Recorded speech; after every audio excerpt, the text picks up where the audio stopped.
Radhe Radhe, welcome back to my another new blog. তো আজকে আমরা যাচ্ছি বারসাহানাতে। ফাইনালি আমার অনেক দিনের স্বপ্ন পূরণ হচ্ছে। আমি আগে কখনো বারসাহানাতে যাইনি। তো আজকে প্রচণ্ড ঠান্ডা, চারিদিকে কুয়াশা, সূর্য মামার আজকে দেখা পাওয়া যায়নি, চারিদিকে কুয়াশা। আজকে 4 ডিগ্রি এখানে।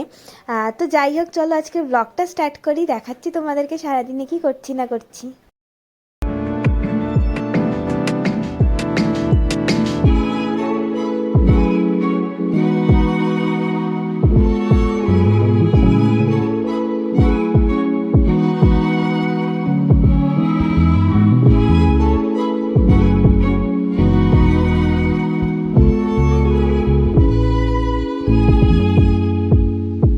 এখানে আজকে মারাত্মক ঠান্ডা। এখানে আজকে টেম্পারেচার 9 পড়লো। দেখো আমার গালফালগুলো পুরো লাল হয়ে গেছে, এত ঠান্ডা, কিচ্ছু দেখা যাচ্ছে না, চারিদিকে শুধু কুয়াশা। তো আজকে আমরা যাচ্ছি বারসাহানাতে। জানি না বারসাহানাতে কেমন কি ঠান্ডা হবে। আমরা এখানে স্টে করলাম একটু ব্রেকফাস্ট করার জন্য। কথাও বলতে পারছি না, ঠোঁট জড়িয়ে যাচ্ছে, এত ঠান্ডা লাগছে।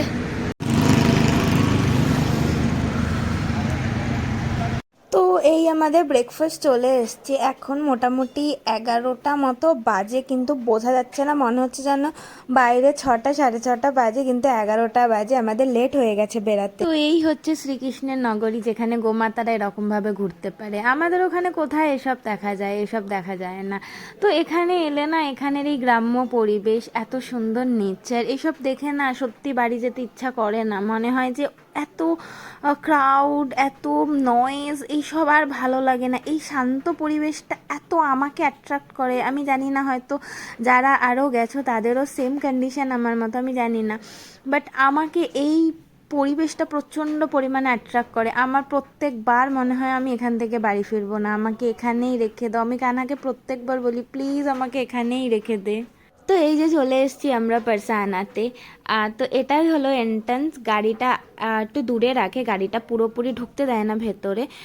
তো এখান থেকে তোমাকে হেঁটে যেতে হবে, বেশি দূর না। এই জাস্ট এই গেটটা ক্রস করে সামনে মার্কেটটা ক্রস করেই তারপরে শ্রীজির মন্দির। তো এই হলো বারসানার মার্কেট। আমি একটা কথা বলি, যারা বৃন্দাবন আসছো, যদি হাতে টাইম থাকে তো শপিং বারসানা থেকে করো। কারণ বৃন্দাবনের মার্কেট থেকে বারসানার মার্কেটের প্রাইস কম, কিন্তু কোয়ালিটি একই, প্রোডাক্টও একই। আমি অ্যাকচুয়ালি না, আমার হাতে টাইম ছিল না যে আমি শপিং করব। আসলে আমি তো আগে কখনো আসিনি, আমি ফার্স্ট টাইম এসেছিলাম। তো আমি ব্যাপারটাকে অতটা ঠাওর করে উঠতে পারিনি। তো আমি নেক্সট টাইম যখন যাব, ডেফিনেটলি আমি বারসানা থেকেই শপিং করব। কারণ প্রোডাক্টের দাম অনেক কম এখানে। তো যারা আসছো, আমি সাজেস্ট করব বারসানা থেকে শপিং করো। রানীর মন্দির। মিকি মিকি আমার পাশে থাকবি।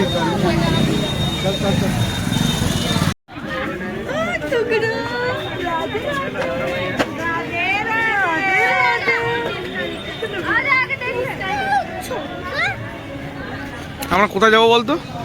ওই উপরে। বাহ বাহ, ওই উপরে, ওই উপরে, ওই দেখ, ওই যে রাধারানীর মন্দির।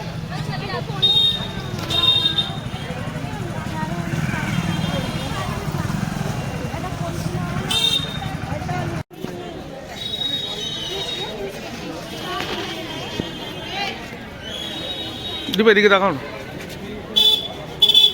মিকু।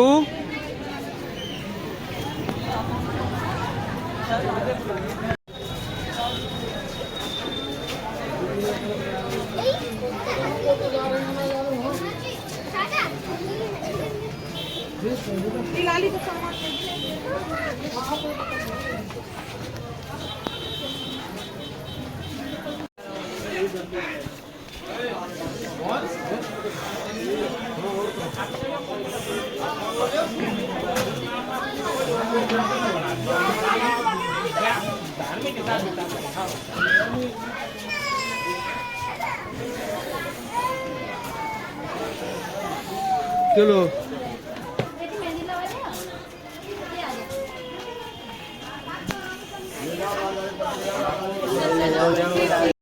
তো শ্রীজির মন্দিরে উঠতে গেলে টোটাল 250টা সিঁড়ি তোমাকে পেরোতে হবে, আর খাড়াইটাও বেশ ভালো। মানে আমার তো, আমি প্রথম ভেবেছিলাম হ্যাঁ ঠিক আছে কোনো ব্যাপার না, শেষে আমার হালাত খারাপ হয়ে গেছিলো। আর যে দাদার সাথে, ড্রাইভার দাদার সাথে আমরা এসছিলাম, আমরা লাড্ডুকে আর রাধেকেও নিয়ে এসছিলাম সঙ্গে করে, কিন্তু উনি আমাদেরকে বলে দিয়েছিল ওদেরকে নিয়ে যেও না, পারবে না উঠতে, কারণ চড়াইটা অনেকটা বেশি, ওঠা সম্ভব নয়। তো পরে আমি আর রাহুল ভাবলাম ভাগ্যিস ওদের নিয়ে আসিনি, নাহলে হালাত খারাপ হয়ে যেত। লাড্ডুকে নিয়ে কী করতাম আমি জানি না। রাইকে নিয়ে উঠতে গেছি, মানে রাইয়ের তো কোনো ওয়েটই নেই, আমি আমি পারছি না, শেষে আমার শ্বাসকষ্ট হচ্ছে, আমি আর উঠতে পারছি না। তো এই হলো শ্রীজির মন্দির। চলো তোমরা পুরোটা দেখো, আমি আর বেশি বকবক করব না, তোমরা পুরোটা দেখো, দর্শন করো, আমি জানি তোমাদের ভালো লাগবে।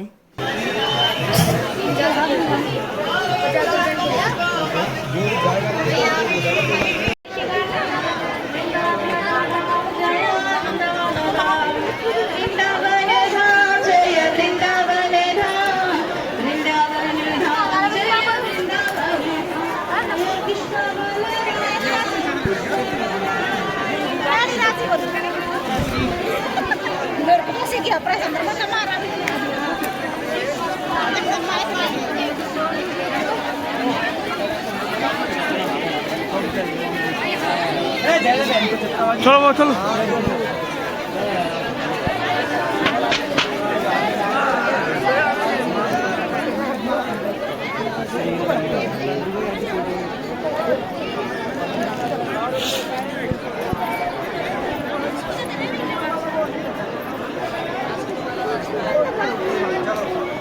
लोग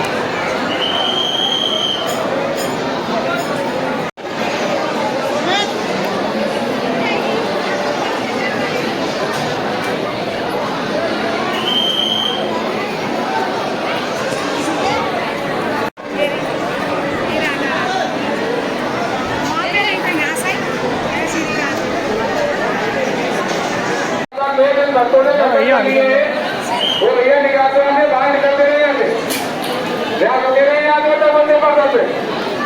और सभी अपना कीमती सामान से शर्ट मोबाइल आदि सभी संभाल के रखें।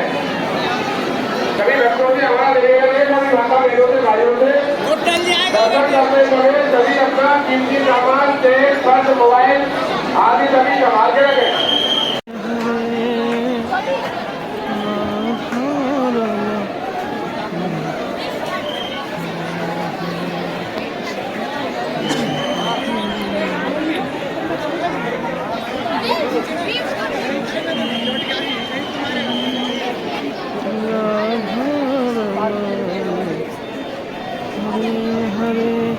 দীপা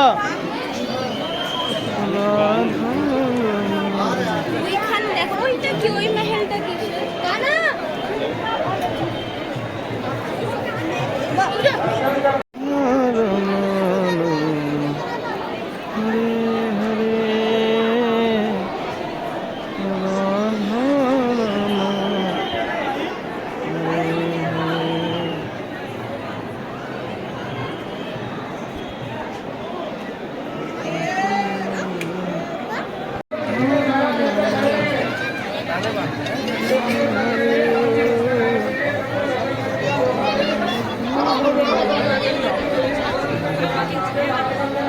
मिकी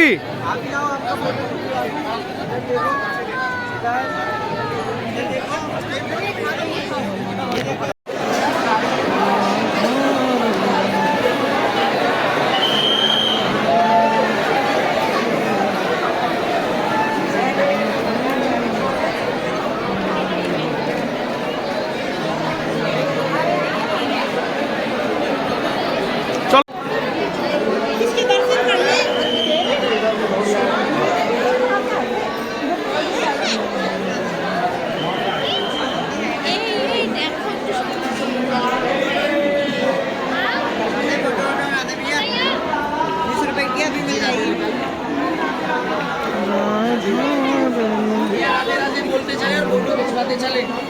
धीरे धीरे से जाना है भैया, आधे आधे बोले।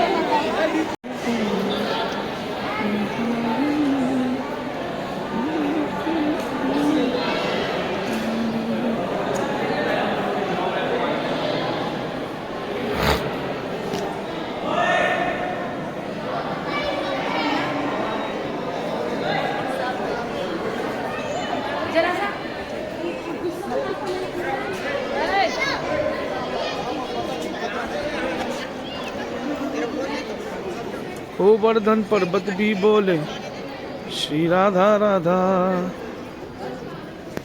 এখানে আগুন লেগে গেছিল। তো এই ছিল বারসানায় লাডলিজির মন্দির। যারা দর্শন করতে পারোনি কখনো তারা দর্শন করেছো, আমি জানি তোমাদের ভালো লেগেছে। তো নেক্সট এরপরে আমরা এখান থেকে গেছিলাম গোবর্ধন পরিক্রমায়, কিন্তু ওই ভিডিওটা আমি আলাদাভাবে দেব, কারণ একসাথে দিলে ভিডিওটা অনেক বড় হয়ে যাবে। তো এই দেখো, এই হলো বারসানার মন্দির থেকে পুরো বারসানার ভিউটা এরকম, খুব সুন্দর লাগে। কুয়াশা রয়েছে বলে পুরো ব্যাপারটা দেখা যাচ্ছে না, যদি না থাকতো তাহলে ভালোভাবে দেখতে পারতে। তো যাই হোক, চলো আজকের ব্লগটা এখানেই এন্ড করি। কাল আরেকটা নতুন ব্লগে তোমাদের সবার সাথে দেখা হবে। সবাই খুব ভালো থেকো, সুস্থ থেকো, সবাইকে রাধে রাধে।